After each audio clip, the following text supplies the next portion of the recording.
Praise the Lord, puji Tuhan. Ambil catatan dan Alkitab, kita belajar firman. Saya berikan judul, Seluk-beluk Janji Tuhan. Kita buka di kitab Kejadian, pasal yang ke-17, ayat ke-15. Seluk-beluk janji Tuhan. Saya ingin agar Anda memahami pengajaran ini supaya kita tidak lika-liku hatinya dalam janji-janjinya. Banyak orang itu nggak bisa konsisten berjalan dalam janji Tuhan. Nah, itu kesalahannya. Padahal janji Tuhan itu saling sambut-menyambut. Artinya, dia selalu memimpin dari satu janji setelah penggenapan pada janji berikutnya. Estafetnya itu ada. Dan kalau hati kita lika-liku seperti ini, apalagi kalau kita salah paham dengan dia yang memberi janji, waduh, kita nggak akan bisa memperoleh sesuatu. Yakobus berkata, orang yang bimbang hatinya atau mendua hati tidak akan dapat apa-apa. Dan kalau dia berdoa pun dia salah doa. Doanya adalah untuk memuaskan dirinya atau memuaskan hawa nafsu. Pahami ini ya dengan segenap hati. Pelajaran-pelajaran ini, firman-firman ini adalah terobosan-terobosan baru dalam hidupmu. Pahami agar hatimu tidak lika-liku. Seluk-beluk janji di Kejadian pasal 17 ayat 15, sekali lagi tentang Abraham, saya bacakan. Selanjutnya Allah berfirman kepada Abraham. Tentang istrimu Sarai, janganlah engkau menyebut dia lagi Sarai, tapi Sarah, itulah namanya. Aku akan memberkatinya, dan daripadanya juga aku akan memberikan kepadamu seorang anak laki-laki. Bahkan aku akan memberkatinya sehingga ia menjadi ibu bangsa-bangsa, raja-raja dan bangsa-bangsa akan lahir daripadanya. Berhenti dulu di sana. Iman timbul dari pendengaran dan pendengaran oleh firman Kristus. Iman itu bukan mainan, iman-imanan. Iman itu harus ada fondasi, fundamentalnya adalah firman. Ayat 15 selanjutnya Allah berfirman kepada Abraham, itulah cikal bakal penggenapan janji. Ketika kita memperoleh janji itu dulu. Bagaimana kita bisa mengalami penggenapan? Kalau Alkitab aja nggak pernah kita buka, kita nggak pernah merenungkan firman. Padahal janji Tuhan kaya di dalamnya. Harus ada kata selanjutnya Allah berfirman. Ada kelanjutannya. Saling sambut menyambut yang saya katakan tadi. Bagaimana bisa lanjut? Jikalau kita tidak pernah mau mengerti apa yang Tuhan firmankan. Makanya renungan seperti ini itu memerdekakan. Membebaskan. Ini impartasi bukan informasi. Selanjutnya Allah berfirman, saya yakin saya bisa khotbah, hanya Allah yang bisa berfirman. Saya bisa khotbahkan firman, hanya Roh Kudus yang akan menghidupkan firman itu dalam hatimu. Karena itu, belajar untuk menangkap sinyal-sinyal, rema-rema di balik kata-kata seorang pengkhotbah. Di balik pesan gembala, ada jawaban Allah. Waktu kita baca Alkitab sendiri juga, waspadalah. Sebab nanti ada ayat-ayat yang melompat di dalam jiwa Anda. Itulah yang disebut iman yang timbul dari pendengaran. Selanjutnya Allah berfirman kepada Abraham. Ya, ini mulai masuk ke dimensi janji. Kalau Tuhan mulai berkata-kata, siap-siap, sebentar lagi sesuatu akan terjadi. Lalu Tuhan bicara tentang istrinya. Tentang istrimu Sarai. Janganlah engkau menyebut dia lagi Sarai, tapi Sarah itulah namanya. Firman itu tidak berlaku dalam diri orang yang tidak mau bekerja sama, karena Tuhan tidak pernah memaksa. Roh Kudus itu sopan sekali, kalau roh jahat itu menyurupi. Nah, firman itu harus menjadi daging, dia harus menjadi flesh and blood. Tidak bisa jadi teori, kalau jadi teori tidak ada kuasanya, dan Tuhan sembunyikan powernya. Tapi ketika kita switch on, kalau kita tekan tombolnya, on off itu, kalau kita tekan on. Jangan begini, ini aku, utuslah dia. Firman itu harus diterapkan pada dirimu sendiri, jangan tuding jari. Ketika firman itu diterapkan pada Sarai, maka Tuhan menghidupkan badannya yang sudah tua bangka, gak mungkin bisa punya anak. Dia sudah menopause, sudah lewat masanya untuk melahirkan. Dia udah umur 90, bayangkan. Tapi Tuhan bilang gini, Sarai harus mengenakan firman ini atas dirinya sampai-sampai terjadi transformasi nama. Bukan berarti di sini diajarkan bagi kita mengubah nama kita baru berkat itu tiba. Enggak ya. Tapi ini adalah cetusan iman, ini adalah tindakan iman. Firman itu perlu diresponi dengan iman dan harus ada tindakan. Iman tanpa perbuatan adalah mati. Tentang istrimu Sarai, jangan engkau menyebut dia lagi Sarai. Tetapi Sarah itulah namanya, karena Sarah itu artinya ibu bangsa-bangsa. Mana ada ibu bangsa-bangsa? Anak satu pun belum punya. Abraham minimal sudah punya satu anak dari Hagar tapinya. Sarai satu pun belum ada. Bagaimana bangsa-bangsa? Satu bocah aja nggak punya. Tapi Tuhan bilang gini, kamu sama Sarai, dua-dua harus sepakat. Nggak bisa. Kalau salah satu saja suami istri, tidak akan jadi. Buat anak juga harus dua. Maka Abraham kan sudah diganti namanya dari Abram, menjadi Abraham, artinya bapak bagi bangsa-bangsa. Belum realisasi, belum dicairkan janji Tuhan. Sampai Sarai pun menerapkan janji itu atas tubuhnya, atau atas hidupnya, atau atas dirinya sendiri. Sebelum Sarai berganti menjadi Sarah, dan dia percaya bukan ketawa, hahaha mana bisa, maka janji Ishak itu tidak akan tiba. Kan Abraham tidak bisa mengandung kan, perlu kandungan Sarah. Dibutuhkan Abraham dan Sarah sama-sama sepakat. Pesan Tuhan bagi suami istri, kalau mau melihat terobosan dalam apapun yang jadi kehendak Tuhan, apapun yang datangnya dari janji Allah dalam hidupmu, suami istri harus sepakat, tidak seperti Anania Safira, sepakat dalam hal jahat. Janji Tuhan itu harus disepakati suami istri. Pesan khusus bagi mereka yang berumah tangga. Dan ketika Sarai mulai menerapkan firman atas dirinya, mulai hari ini aku bukan Sarai, tapi Sarah. Apa bedanya sih Pastor Philip, Sarai dan Sarah? Kan bedanya I saja. Oh banyak. Ya banyak. Ya contohnya bahasa Indonesia. Katakan beda satu huruf aja, saya nggak kepikir sih sekarang. Itu bisa beda artinya. Sarah di sini artinya ibu bangsa-bangsa. Lalu ayat 16 Tuhan berkata begini dengan jelas, aku akan memberkatinya. Bukan hanya Abraham loh ya, Sarah juga. Dan daripadanya juga, aku akan memberikan kepadamu seorang anak laki-laki. Bahkan aku akan memberkatinya sehingga ia menjadi ibu bangsa-bangsa, raja-raja bangsa-bangsa akan lahir daripadanya.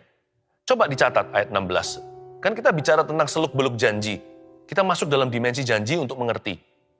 Nah, Tuhan tidak berjanji kepada Abraham untuk memberi keturunan kepada Abraham saja.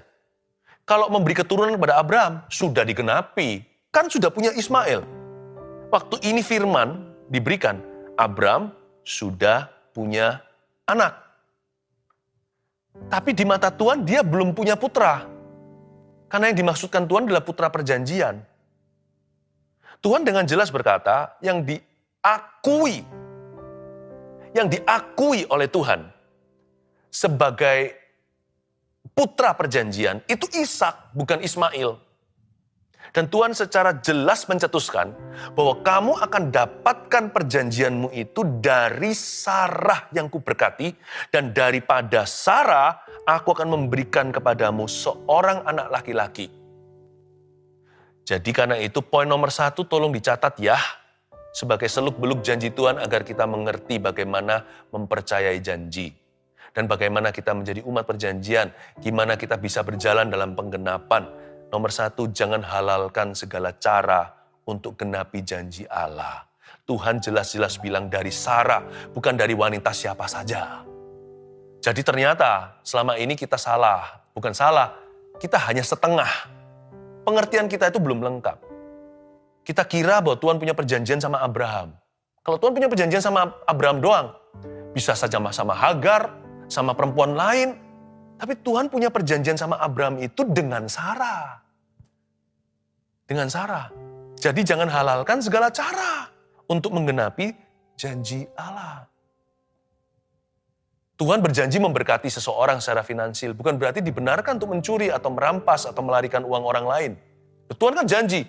Karena Tuhan berjanji memberkati Anda secara finansial lewat satu kandungan namanya kejujuran. Lewat satu kandungan namanya kerajinan. Ya. Tuhan berjanji untuk memberkati seseorang untuk agar supaya dia sembuh. Misalkan, dia sakit. Dokter sudah angkat tangan, medis secara sains atau secara ilmu pengetahuan sudah nggak bisa berbuat sesuatu apa-apa. Anda cari Tuhan, Tuhan memberi janji bahwa Anda akan sembuh. Namun demikian bukan ke Tuhan, Anda cari sumber-sumber yang berisi kuasa kegelapan. Alternatif-alternatif yang dilarang oleh firman Tuhan. Gak apa-apa kan? Gak apa-apa, segala kesembuhan kan dari Tuhan. Abraham kan bisa bilang yang sama, gak apa-apa kan? Yang penting punya anak kan? Yang penting saya menggenapi visi saya. Visi saya apa? Ya sesuai dengan nama saya Abraham menjadi berarti saya adalah bapak segala bangsa-bangsa. Sebelum saya jadi ayahnya bangsa-bangsa, kan harus jadi papa satu orang anak dulu. Kan nggak apa-apa, yang penting saya punya anak. Yang penting punya keturunan. Kalau Sarah mandul, ya saya pakai jalan alternatif. Hagar pun jadi. Boleh kan? Nggak bisa. Nggak bisa. Tuhan janji untuk menyembuhkan Anda. Ya, sekalipun mungkin lewat medis sudah nggak bisa, tidak membenarkan bahwa Anda cari kuasa gelap. Cari orang-orang yang bukan sumbernya Roh Kudus. Dan katanya menjanjikan bisa sembuh. Sekalipun kalau Anda sembuh, itu Hagar. Oh, binasalah jiwa. Itu kesembuhan hanya pindah penyakit namanya. Yang keluar itu Ismail bukan Ishak. Itulah sebabnya Tuhan dengan jelas berkata, ayat 16, aku akan memberkatinya, jelas-jelas Sarah. Dan daripada Sarah, bukan sembarang wanita, aku akan memberikan kepadamu seorang anak laki-laki. Jadi jangan mengejar keuntungan dengan cara apapun yang Anda halalkan. Bahkan kita tidak perlu memenangkan jiwa dengan membayar segala harga. Anda tidak perlu menjadi seorang perokok untuk memenangkan kawan Anda yang merokok. Anda tidak perlu untuk jadian dengan orang yang tidak seiman supaya nanti ajak dia ke gereja. Kan tujuannya mulia. Halalkan segala cara. No ya, no. Sarah, Tuhan bilang dari Sarah. Catat baik-baik Sarahmu itu apa. Dari mana kau dapatkan janji itu? Sama pentingnya dengan janji itu sendiri. Jangan halalkan segala cara untuk genapi janji Allah. Ya, the ends don't necessarily justify the means. Tujuan tidak otomatis menghalalkan segala jalan. Ayat 17. Lalu tertunduklah Abram dan tertawa serta berkata dalam hatinya, mungkinkah bagi seorang yang berumur 100 tahun dilahirkan seorang anak? Dan mungkinkah Sarah yang telah berumur 90 tahun itu melahirkan seorang anak? Abrahamnya tertawa. Dan Abram berkata kepada Allah, sekiranya Ismail diperkenankan hidup di hadapanmu. Tetapi Allah berfirman ayat 19, tidak, melainkan istrimu Sarah lah yang akan melahirkan anak laki-laki bagimu. Dan engkau akan menamai dia Ishak. Spesifik loh ya. Engkau akan menamai dia Ishak. Abram belum punya anak nama Ishak. Yang dia punya adalah Ismail. Dan engkau akan menamai dia Ishak. Dan aku akan mengadakan perjanjianku dengan dia. Menjadi perjanjian yang kekal untuk keturunannya. Tentang Ismail, kata Tuhan di ayat 20. Aku telah mendengarkan permintaanmu. Ia akan kuberkati. Kubuat beranak cucu dan sangat banyak. Ia akan memperanakkan 12 raja, dan aku akan membuatnya menjadi bangsa yang besar. Tetapi perjanjianku akan kuadakan dengan Ishak, diulang lagi. Spesifik sekali, belum ada seseorang di rumah tangga Abraham namanya Ishak, karena Ishak itu namanya unik sekali, artinya tertawa. Sebenarnya nggak terlalu bagus-bagus banget. Kalau joy, sukacita lain cerita, tertawa. Ini untuk mengingatkan Abraham tertawa waktu dengar janji itu, mana bisa, padahal dia adalah bapak iman. Belum lagi nantinya, persis 1 tahun sebelum nanti si Sarah mengandung, didatangi sama malaikat, Tuhan dengan 2 malaikat, didatangin. Lalu waktu memberitahu dia akan hamil, Sarah tertawa. Jadi kata Ishak itu sebenarnya nggak lazim dalam rumah tangga ini, karena Tuhan memberi nama itu untuk mengingatkan mereka bukan dosa mereka atau aib mereka, tapi untuk mengingatkan bahwa anak ini adalah anak mujizat. Tuhan bilang begini, tetapi perjanjianku ayat 21 akan kuadakan dengan Ishak. Gak ada orang lain yang dia punya Ismail. yang akan dilahirkan Sarah bagimu. Tahun yang akan datang pada waktu seperti ini juga. Setelah selesai berfirman kepada Abraham, naiklah Allah meninggalkan Abraham. Coba bayangkan, Tuhan tuh mengulang-ulang. Masa Tuhan bertele-tele? Ayat 21 loh diulang-ulang lagi. Perjanjianku itu akan kuadakan dengan Ishak. Ishak loh ya, Ishak loh ya, Ishak loh ya, ini loh ya, ini loh ya. Apa-apa cerewet gitu ya. Kadang-kadang orang tua perlu cerewet. Karena kita bebal. Diingatkan lagi. Ya. Jadi Tuhan beritahu pada Abraham, Ishak loh ya, Ishak loh ya, Ishak loh ya. Lalu nggak cukup di situ, yang akan dilahirkan Sarah loh ya, Sarah loh ya. Yang dilahirkan Sarah bagimu. Waktunya pun spesifik sekali, tahun yang akan datang. Pada waktu seperti ini juga, waktu itu Abraham umur 99. Belasan tahun yang lampau dia dapat Ismail, waktu dia umur 86. Abraham punya anak pertama. Tapi bukan dari Sarah. Hitung nggak?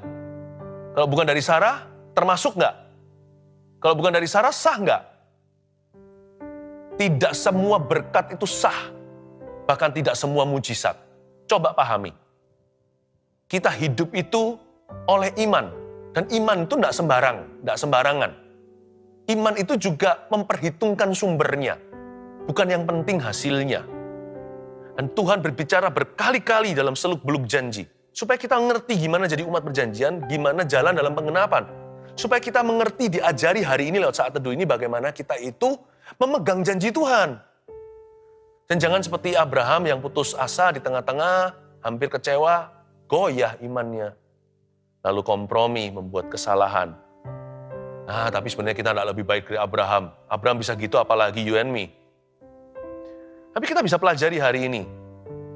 Jangan halalkan segala cara. Tuhan ingatkan Abraham berkali-kali, ya boleh salah sekali, Hagar jangan salah kedua kali. Tuhan ingatkan lagi, ini sudah dekat loh waktunya, 1 tahun kemudian kamu akan punya anak perjanjian. Ya, putra mahkotamu dari Tuhan. Padahal bukan anak nomor 1 loh, dia sudah punya anak dari Hagar. Dia itu Lauer atau anak nomor 2. Tapi Tuhan berkata, dialah putra mahkota. Pokoknya dari janji Tuhan itu yang sah. Yang dari janji Tuhan itu yang kekal. Yang dari janji Tuhan itu yang mantap betul.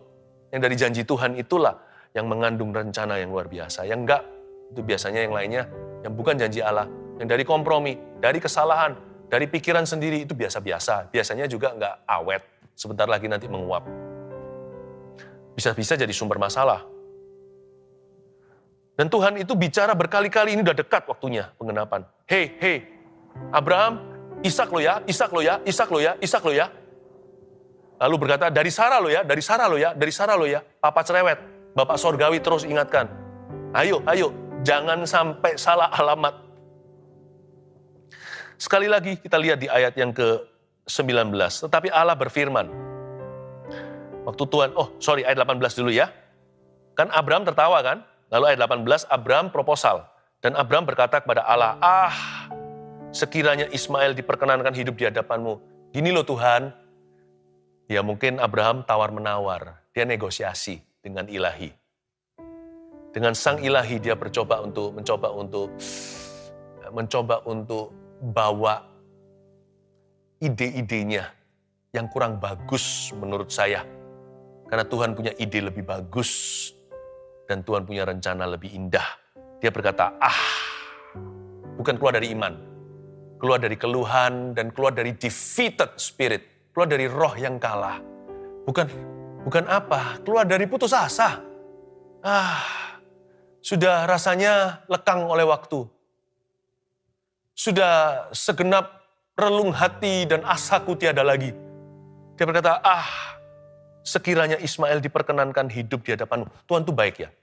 Keluhan gini pun dijawab sama Tuhan. Nanti Tuhan berkata gini tentang Ismail. Aku telah mendengarkan permintaanmu. Sebenarnya bukan permintaan, itu keluhan. Ia akan kuberkati. Tuhan itu baik sekali ya. Tuhan bukan hanya baik sama Abraham, Tuhan itu adil sama Ismail. Kan bukan salahnya Ismail. Gak ada anak haram itu gak ada, yang ada orang tua haram. Anak datang ke dunia itu semua bukan pilihan mereka. Tapi Tuhan tetap berkati tuh. Ismail menjadi bangsa besar dan raja-raja dari situ. Tuhan tetap mengasihi Ismail. Tapi Ismail tetap bukan pilihannya. Tuhan mengasihi Abraham. Abraham berkata, sekiranya. Gini ya, tolong bedakan ada 2 hal dalam hidup ini. Ada hal-hal yang datangnya dari Tuhan, murni. Ada hal-hal yang kita proposalkan. Kadang-kadang dikabulkan loh yang proposalkan itu. Tapi jangan terlalu bangga. Itu plan B. Itu rencana nomor 2. Selalu carilah rencana yang terindah. Persembahkan tubuhmu dulu seperti Roma 12 katakan. Agar engkau dan aku bisa tahu, mengerti apa yang baik, apa yang berkenan, apa yang sempurna. Carilah kehendak Allah yang sempurna. Carilah plan A-nya Tuhan. Rencana nomor 1. Selalu bilang begini, bukan kehendakku tapi kehendakmu yang jadi. Dia berkata, sekiranya Ismail diperkenankan hidup di hadapanmu. Proposal ditolak sama Tuhan. Tapi juga diterima. Ditolak bahwa dia bukan anak perjanjian. Abraham mau pakai ilmu tawar-menawar super tinggi juga percuma. Tuhan sudah menentukan pilihan. Tapi diterima proposalnya juga. Artinya Allah mengalah dan berkata, oke, Abraham, aku tetap akan berkati dia. Karena dia juga adalah anakmu. Ya, juga anaknya Abraham, bukan? Maka Tuhan berkata, aku akan memberkati dia. Tapi, kalau soal penggenapan janji, kalau soal sekiranya itu kan berkat saja. Kadang-kadang Tuhan kasih loh kalau kita maksa. Kadang-kadang kalau kita itu minta terus-menerus Tuhan berikan. Tapi nggak tentu bagus. Seperti bangsa Israel minta burung puyuh. Mati gara-gara itu, nafsu rakusnya. Jadi jangan pernah kita bangga kalau doa kita dijawab. Kita harus bangga kalau kehendak Tuhan jadi. Abraham dijawab doanya untuk Ismail. Ya, itu proposal. Ada hal-hal tertentu di hidup ini yang dari kita ke Tuhan. Sebagian ditolak, sebagian diterima. Tapi yang dari Tuhan ke kita, udah terima dengan lapang dada. Udah jangan tawar-menawar, jadilah kehendakmu. Bukan kehendakku yang jadi. Let your will be done. Langsung makan mentah-mentah kalau itu dari Tuhan. Dan kalau itu kelihatannya mustahil, mungkin justru itulah dari Tuhan. Kalau yang bukan dari Tuhan, maksud saya, kalau sesuatu itu biasa-biasa, mudah dicapai, masuk akal, kemungkinan besar bukan dari Tuhan. Tapi kalau yang dari Tuhan, sekalipun ada tantangan di depan, percayalah, Tuhan akan buka jalan. Nah, ayat 19, tetapi Allah berfirman, waktu Ismail diproposalkan, tidak, garis bawah itu, tidak, melainkan, tapi, tidak, melainkan istrimu Sarah, bukan Hagar ya, yang akan melahirkan anak laki-laki bagimu. Jelas gendernya juga, pria. Dan engkau akan menamai dia, Ishak. Dan aku akan mengadakan perjanjianku dengan dia, menjadi perjanjian yang kekal untuk keturunannya. Jangan dikaliku hati ya, terima mentah-mentah. Seluk-beluk janji itu begini. Yang nomor 1 tadi, jangan halalkan segala cara. Nomor 2, tidak ada unsur kebetulan dalam penggenapan janji Tuhan. Gak ada yang namanya berkat kesasar, itu gak ada. Tuhan bilang jelas, Ishak dari Sarah, aku adakan perjanjianku yang kekal dengan dia. Gak bisa salah udah. You can never be mistaken. Gak bisa lagi salah. Tidak ada unsur kebetulan. Jadi gak boleh ada salah alamat. Kalau Tuhan genapi janjinya, Tuhan yang akan tentukan caranya. Tuhan tidak perlu dibantu. Tidak ada unsur kebetulan dalam penggenapan janji-janjinya. Jadi mari kita yakini, kalau Tuhan berjanji sama kita, Tuhan yang tuntun jalan kita. Tugas kita hanyalah belajar mau dituntunnya. Sedikit demi sedikit, sifat demi sifat, selangkah demi selangkah. Dalam tuntunan ilahi. Kalau Tuhan berjanji, tugas kita hanya tinggal dituntun saja hidup kita. Persembahkan tubuhmu terlebih dahulu. Kalau kita kotor di dalam diri, mana bisa kita peka? Yang penting kita siap, seperti Yusuf.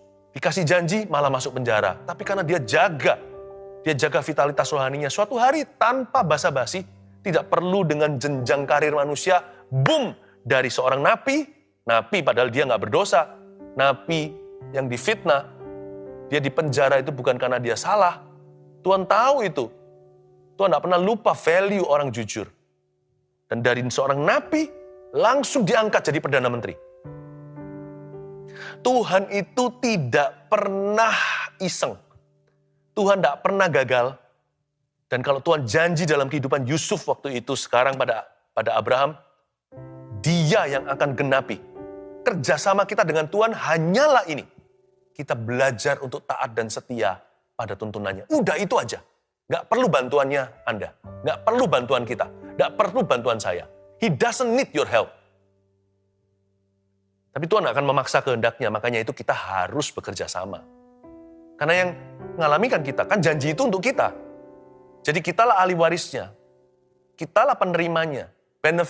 Beneficialnya itu ke kita benefitnya. Karena itu kalau kita nggak mau kerjasama ya nggak akan terjadi. Karena Tuhan nggak pernah paksa. Tapi kalau kita mau kerjasama, Tuhan nggak perlu bantuan kita. Tuhan pasti akan genapi. Tidak ada unsur kebetulan dalam penggenapan janji. Karena itu Ismail dipaksakan, itu menurut saya berkat yang dipaksakan. Atau sesuatu yang sifatnya side track atau dia menyimpang dari janji Tuhan. Dan Abraham mencoba menolong yang Maha Kuasa atau mencoba membantu Tuhan untuk menggenapi firman. Mana bisa, nanti berapa tahun lagi ini telat loh ya. Aku sudah tambah gak bisa apa-apa. Jadi cepat-cepat dia meminang Hagar. Atas saran Sarah, dua-dua salah. Dan ketika dia mencoba membantu Tuhan, bukan pakai unsur kebetulan, dia pakai unsur memaksakan, lihat apa yang terjadi. Ismail didiskualifikasi. Ada banyak hal di hidup Anda, kelihatan berkat, itu nanti disqualified. Karena itu jangan marahlah kalau kita kehilangan harta dunia. Mungkin ada hal-hal tertentu cara-cara kita masa lalu yang didiskualifikasi hari ini. Untung-untung kita didetoks ilahi. Kalau enggak nanti kan, daripada kita ketemu di akhirat nanti, di dalam pengadilan Allah, kita di situ dituntut gimana. Ada banyak hal di dalam hidup ini, yang Tuhan itu proses kita. Ada hal-hal tertentu, ada berkat-berkat tertentu didiskualifikasi. Karena jangan kejar berkat. Miliki hidup kita itu loh, miliki perjanjian dengan Tuhan. Dan belajar jadikan penggenapan setiap janji itu petualangan tersendiri. Every fulfillment of His promise itu an adventure in itself. Sebuah petualangan yang luar biasa. Yang penting iman kita bertumbuh dalam semua pengalaman hidup kita. Dan kita lihat sekarang ayat berikutnya, ayat 23. Setelah itu Abraham memanggil Ismail anaknya. Dan semua orang yang lahir di rumahnya, juga semua orang yang dibelinya dengan uang, yakni setiap laki-laki dari isi rumahnya, lalu ia mengerat kulit katan mereka pada hari itu juga, alias sunat ya. Seperti yang telah difirmankan Allah kepadanya. Abraham akhirnya kita melihat, dia mengerat kulit katan mereka semua, termasuk Ismail anaknya, Ishak belum ada. Abraham berumur 99 tahun ketika dikerat kulit katannya, dan Ismail anaknya berumur 13 tahun ketika dikerat kulit katanya. Pada hari itu juga Abraham dan Ismail anaknya disunat, dan semua orang dari isi rumah Abraham, baik yang lahir di rumahnya maupun yang dibeli dengan uang dari orang asing, disunat bersama-sama dengan dia. Nomor 3, seluk-beluk janji itu kayak gini untuk jalan dalam penggenapan. Setelah jangan halalkan segala cara untuk genapi janji Allah, juga tidak ada unsur kebetulan dalam penggenapan janji Tuhan. Yang terakhir, buktikan iman kita pada janjinya dengan ketaatan. Ini palu godamnya. Abraham tidak mengulur waktu, dapat firman gitu langsung memanggil Ismail anaknya, dan semua orang laki-laki baik yang lahir di rumahnya maupun orang-orang budak-budak yang bekerja untuk dia waktu itu, dia mengerat kulit katan mereka semuanya sesuai dengan perintah Tuhan. Dia membuktikan imannya pada janji Tuhan lewat ketaatan. Tidak perlu kita itu membantu Tuhan. Dan untuk Abraham melakukan sunat ini, resikonya tinggi loh. Coba Anda pahami. Resiko apa? Resikonya adalah Abraham itu tidak lama lalu baru perang melawan 4 raja dan mengalahkan mereka, serta menyelamatkan Lot kemenakannya. Nah bayangkan, sekalipun kalah tentaranya, rakyatnya akan bangkit lagi, yang namanya bangsa nggak akan punah. Tapi pada waktu dia sunat semua pria, itu berarti termasuk all his fighting men, termasuk semua orang-orang yang mampu berperang. Dia bawa 300 sekian waktu itu, seperti Gideon, untuk melawan raja-raja ini. Semua dalam kondisi tidak bisa angkat senjata. Karena zaman dulu kan belum canggih seperti hari ini. Sekarang pun masih perlu waktu pulih. Dan untuk dia lakukan ini, untuk dia taat itu penuh resiko. Jikalau terjadi retaliasi atau terjadi balas dendam dari pihak raja-raja yang gak takut akan Tuhan itu, dia gak punya tentara. Semua prianya lumpuh. Tapi dia nggak peduli. Tuhan berfirman, dia langsung lakukan. Karena dia adalah Bapa iman. Dan imannya bukan omong doang. Dia buktikan imannya kepada Tuhannya. Langsung lewat ketaatan. Janji itu percuma kalau tidak kita melakukan bagian kita. Tapi janji itu menjadi supranatural ketika di dalam alam natural atau alami, kita berani dan sengaja untuk taat kepada Tuhan. Urusan Tuhan dari pihak sisi sana, notarisan sorga, Tuhan tidak perlu dibantu, dia akan genapi. Dari sisi kita, zaman dulu perjanjian sunat, zaman sekarang, perjanjian baru adalah ketaatan dan kekudusan saja. Dari sisi kita, mari kita buktikan. Jangan kita koar-koar dan kita bergembar-gembor dan berkata, aku percaya janji Tuhan, aku percaya janji Tuhan. Seringkali orang yang suka mendengungkan dia itu percaya, akan diuji kepercayaannya lewat ujian ketaatan. Karena seluk-beluk janji di sini.